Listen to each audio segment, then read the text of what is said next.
Bueno, mi caso ha sido un caso, ha sido diferente. ¿Por qué? Porque yo soy el primer caso de las clínicas, soy el caso cero. Hasta que en un momento mi madre empieza a no percibir olores ni sabores, ni yo. Entonces, mi esposa dio positivo, la nana de mi esposa dio positivo, mis dos hijos, gracias a Dios, no dieron positivo. El proceso de mi padre fue esta infección de supuesta gripe muy fuerte y eso habrá durado pues que máximo 5 días. Y ya todos los días entraban y salían y también salían los cadáveres, ¿no? Porque todos los días fallecían personas en UCI. Le dije a mi padre que necesitábamos ir, que era necesario, y mi padre me dijo que buena chocherita, así me decía, vamos. En la época que yo estuve, fueron 10 personas que fueron intubadas y de las cuales solamente 2 vivimos. El trato fue pues como... Era todo económico, ¿no? Ese fue el primer encuentro que yo tuve con la clínica y ahí luego descubrí que los días siguientes iban a ser no iguales, sino peor cada vez más.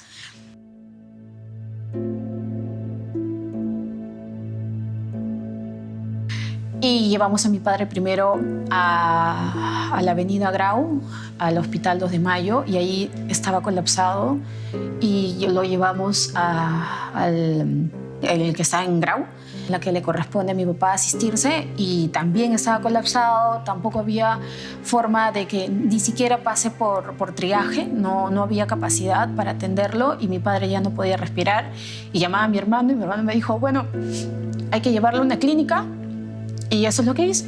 Lo llevamos y le pusieron, bueno, yo pagué inmediatamente, me dijeron que por si acaso la hora de oxígeno estaba como 70 soles, que por si acaso, todo era por si acaso, ¿no? Y yo estaba en shock tratando de que simplemente mi padre tenga oxígeno. Como a las 10, 9 de la noche nos dijeron que mi padre tenía el 80% de los pulmones colapsados y que tenía que internarse. Cuando nos agarró la pandemia, el Perú ya estaba en medio de una crisis de salud, evidentemente. El sistema de salud ya había colapsado, un sistema de salud que tenía una carencia de médicos, tenía una carencia de infraestructura, tenía muy pocas camas UCI. El modelo neoliberal peruano lo que ha hecho es debilitar y casi destruir el sistema de salud pública en el país. Obvio que viene una pandemia y el Estado empieza rápidamente a querer tratar de resolver un tema que no lo ha resuelto en 30 años de modelo económico.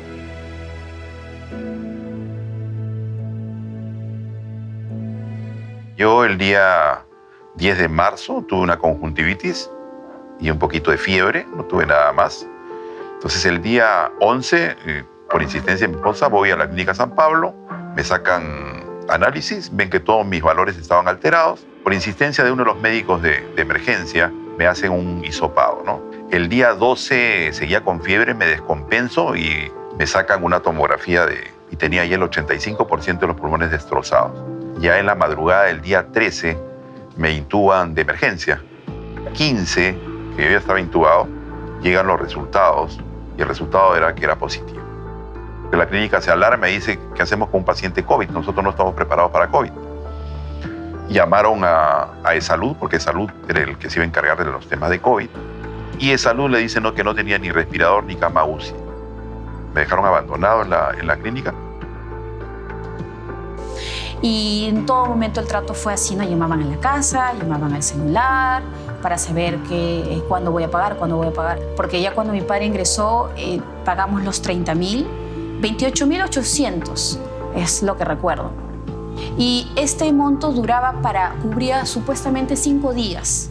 Entonces, al día 4 me empezaban a llamar y al día 5 y así. Todos los días yo ya estaba con las zapatillas y la ropa de calle, ¿no? Era la ropa de la clínica porque sabía que en algún momento me llamaban o yo tenía que ir a la clínica para pagar o hacer algo siempre con dinero de por medio, ¿no?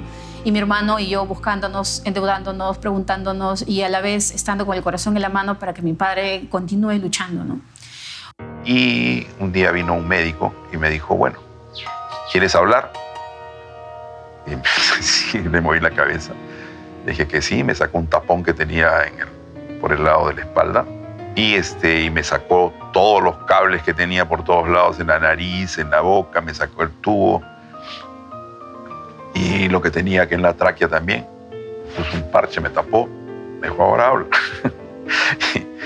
y bueno, pronuncié algunas palabras y me alegré mucho, fue de mucha emoción. Y también para toda la gente en UCI, ¿no? Para todas las enfermeras, los médicos que me veían, para todos ellos fue una alegría tremenda porque era el primer paciente que llegaba a UCI y el primero que salía, o sea, salía vivo, ¿no? Pero salgo de la clínica, ya estaba desesperado por regresar a mi casa. Como cerca de las 6:30 de la tarde llega el alta, prácticamente nos presionan para firmar un pagaré por 329.000 soles que había que pagar, que estaba dividido en 10 cuotas, cada una de 32.900 a partir del 31 de julio, durante 10 meses. Una deuda realmente impagable.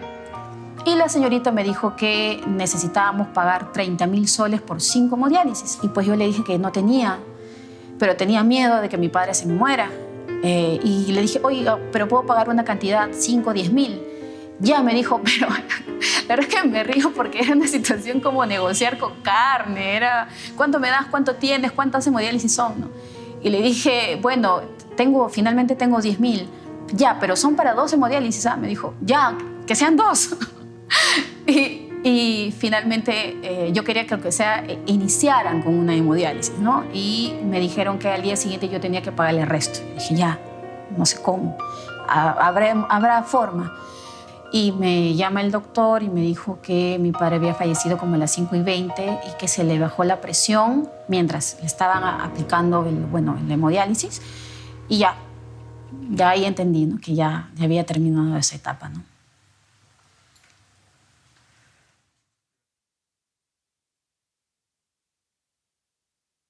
Las clínicas ahora, con lo de la COVID, no hicieron más que lo que han venido haciendo por años, ¿no?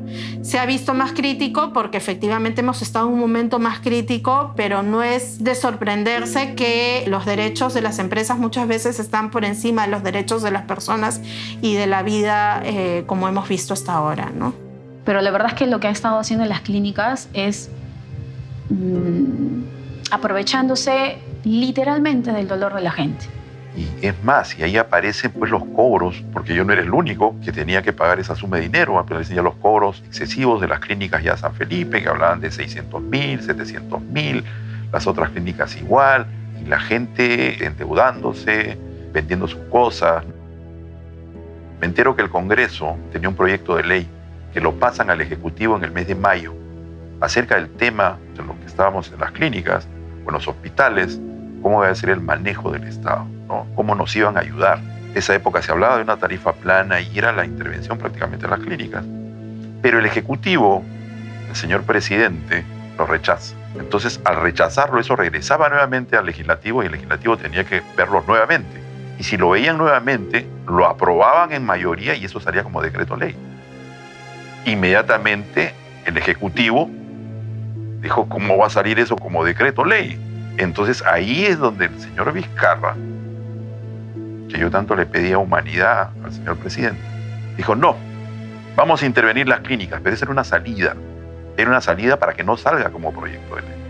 Creo yo, personalmente, no debía ni siquiera haber esa ley de traspaso, ¿no? O sea, el gobierno debió tomar otras acciones frente a cómo venían funcionando las clínicas, ¿no? O sea, habían soluciones que la propia ley de salud permitía en un momento de emergencia, en un momento de pandemia y de emergencia sanitaria, que permite al Estado tomar control de los espacios de salud y entre ellos están las clínicas, los hospitales. A ningún paciente favoreció lo que ellos determinaron, porque eso no duró nada.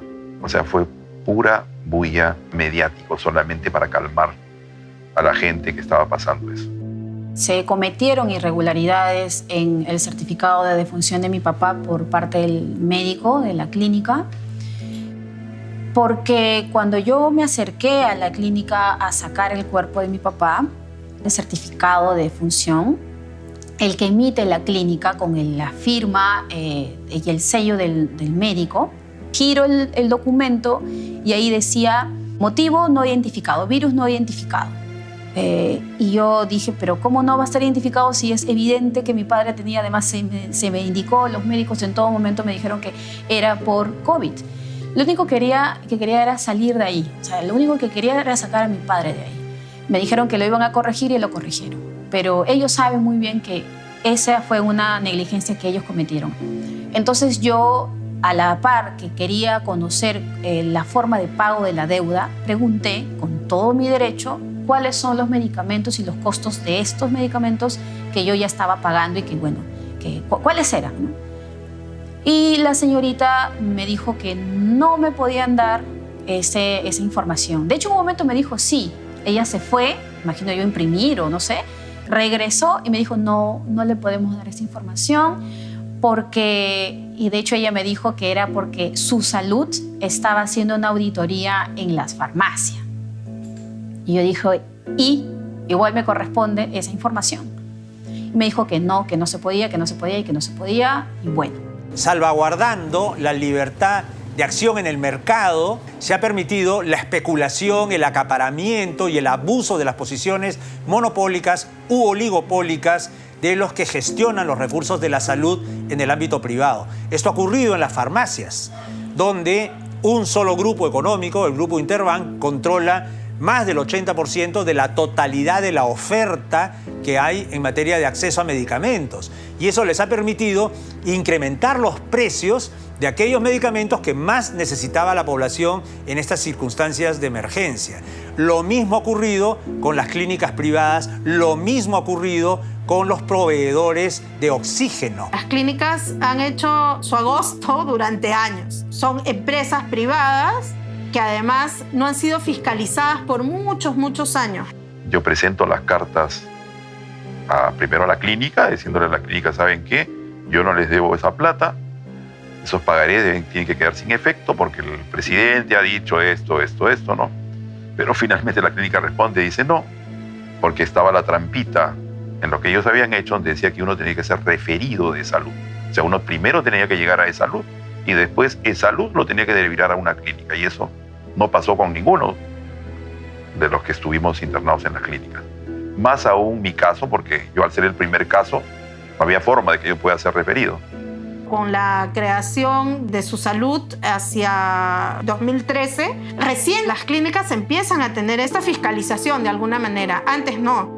Hice la carta y finalmente llegaron a aceptarme la carta el 26 de junio. Entonces, ¿qué dice hoy la clínica?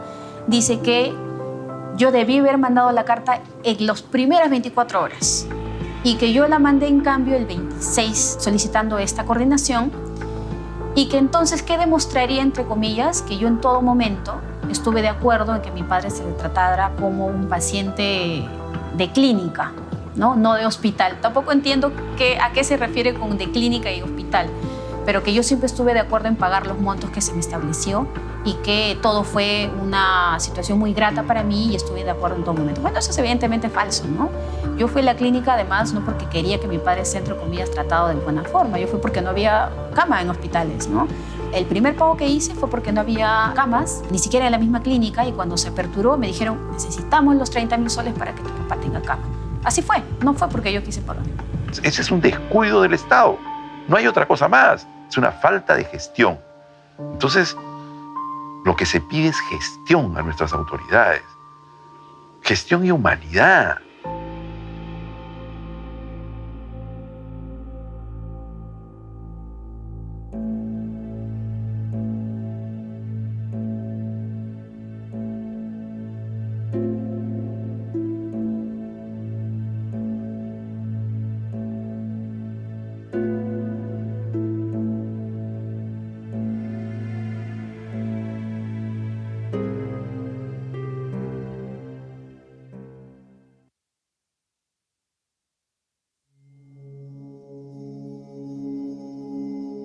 El repliegue en general por parte del Estado hace que se vayan cometiendo diversas vulneraciones, algunas relacionadas a empresas. Porque sí hay un impacto en los territorios.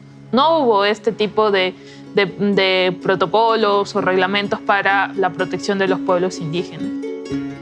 Y y en estos 200 años de la vida republicana, donde los pueblos y las mujeres nunca hemos estado presentes.